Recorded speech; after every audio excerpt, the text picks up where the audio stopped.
Hello everyone and welcome back to my channel. On today's episode of me talking about stuff and things, I'm going to be going over episode 9 of Global Showdown, the penultimate episode. Now, before I continue, please check out the links in the description below. I highly recommend those surveys, especially the redemption one. Now, onto the episode. We are at day 28, and it is the elimination challenge between Australia and Brazil. It is neck and neck between the two teams, and it's really close, but unfortunately for Australia, their fish basket breaks, and Brazil is able to pull ahead and win the elimination challenge, which unfortunately means that Australia is going home. It is really sad to see Alexa and Kai go home. They worked really hard and hopefully they're able to come back for more challenges. Kai is a survival legend and Alexa is an incredible partner and very strong. And I just wanted to also point out that Waz recently did an interview with Stephen Kelly for his podcast, and Waz said that he was asked to be on Global Showdown, but due to his job and not wanting to be away from family, he was unable to do it. But he said that if he and Kai did Global Showdown together, they definitely would have won. But hopefully we can see Waz come back, and hopefully we can see Alexa and Kai come back. They're all incredible. Team Australia say their goodbyes and congratulate Team Brazil. They also give their final thoughts and then leave. 3 teams remain. Brazil lets Team Mexico and USA East know that they've returned. Day 30, we skip day 29 and are at the 1 month point. Rene talks about needing to communicate and how he's learned from past mistakes. The teams get a scroll. The teams will be moving to Zone 3 and they need to cross a lake to do it. They will end up near the Indian Ocean, which will serve as the final battleground for the competition. The teams work on packing up and they use their rafts to cross the lake. After paddling around 4 miles, they walk up to a new scoreboard with a new set of instructions. The points are reset to 0 like when they move from Zone 1 to Zone 2. The team selects scroll that will lead them to their new camp. The zone offers extreme tides, gale force winds, while the surrounding reef offers food opportunities but also dangers such as jellyfish, octopuses, and hammerhead sharks.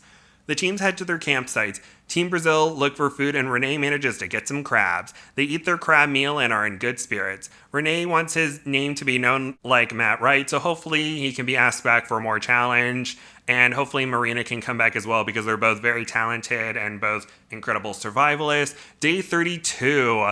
And that means that Rene and Marina are the first Brazilian survivalists to make it on a challenge longer than 30 days because on Naked and Afraid Brazil XL, the challenge was 30 days long, so Marina and Rene are the first to make it past 30 days, so I wonder how long they will hold this record for. Team Mexico go looking for food and talk about winning 2 of 3 challenges in Zone 2 and want to keep their momentum going. Fernanda goes for a stingray, but it gets away. USA East are looking for food, and Gabby talks about being an attorney and having 110 days under her belt and being one of the top female survivalists of the franchise, which is true, and she is amazing.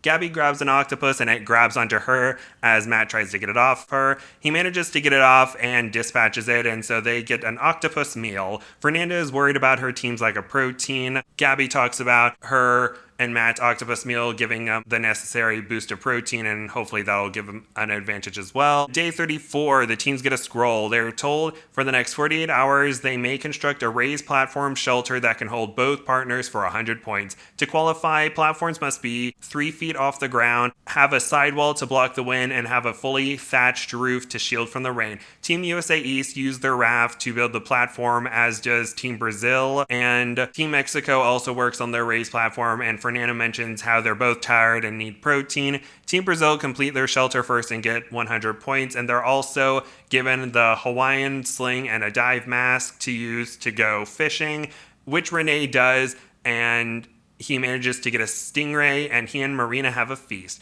Team Mexico and USA East finish their shelters and get 100 points and also the fishing assets. And Brazil and USA East are talking about how, Team Mexico doesn't have protein while Team Brazil and USA East are getting protein. So it looks like USA East might be in the bottom because they're so confident in how much protein they're getting, but we shall see. Day 35, USA East and Mexico go looking for food. Matt manages to get some fish while Team Mexico are unable to get anything. Day 36, early in the morning, Gabby wakes up with a puffy eye.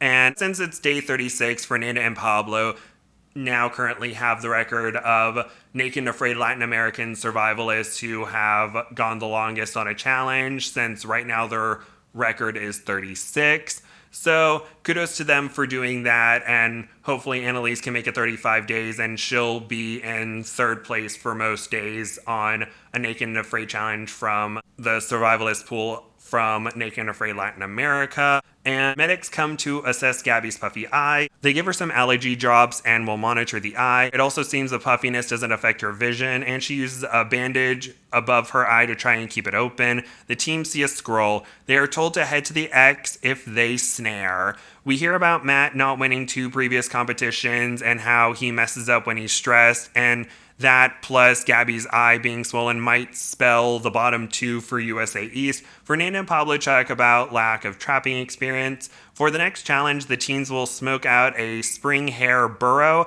It will be a multi-phase competition. For phase 1, they need to make a fire to smoke out the burrow. Phase 2 is finding the burrow's second entrance using the smoke. Phase 3, the teams need to make a seesaw snare trap at each end of the burrow. The first team to successfully set, trigger, and reset both their traps will earn a spot in the top 2 and 150 points. Second gets 100 points, and third will get 0 points. The losing teams will face off in an elimination challenge the next day. The challenge starts, and each team races to one of 3 burrow openings. Rene manages to get one before Matt. He dives in front of it and he manages to get it. Team Brazil and Mexico get their fires going while USA East cannot find their fire starter. Matt accidentally dropped it when trying to get to the burrow that Rene got to first. Gabby finds it and they get their fire going. Team Brazil find the second entrance to their burrow and move on to phase 3 with Mexico close behind, and finally USA East.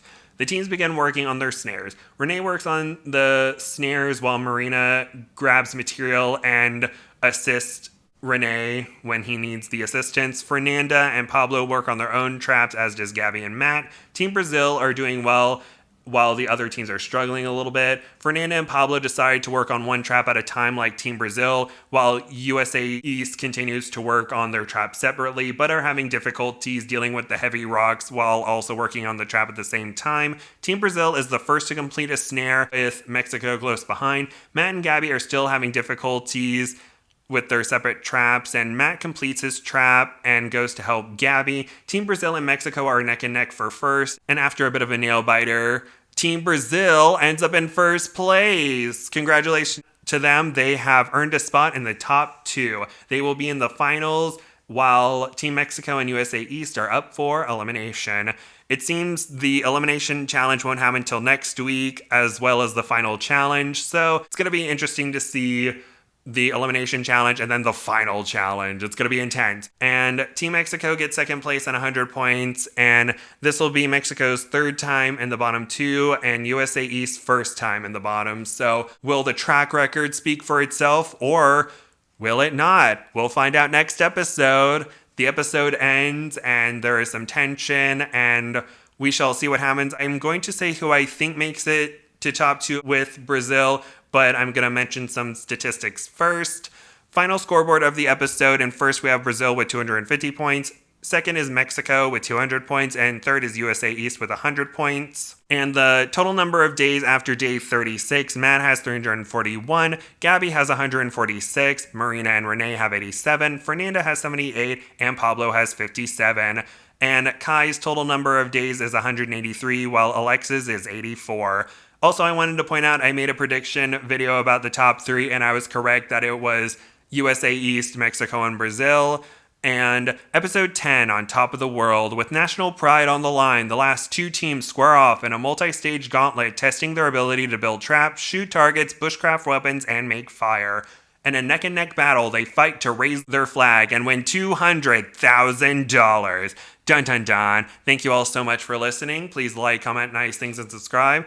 And I hope you all have a wonderful day. I will also say who I think will be in the final 2 along with Brazil in 3, 2, 1. Team USA East, because in the trailer for the season, we see Matt and Gabby running with a pelt that looks similar to the one that Marina and Rene are trying to get using a long rope. Plus, we haven't seen the moment where Matt is hiking up the side of a rocky outcropping with the flag, so maybe that's them going to their final location for the final showdown. Who knows? But maybe it'll be Brazil and USA East in the final 2, but we shall see. Thank you. Bye-bye.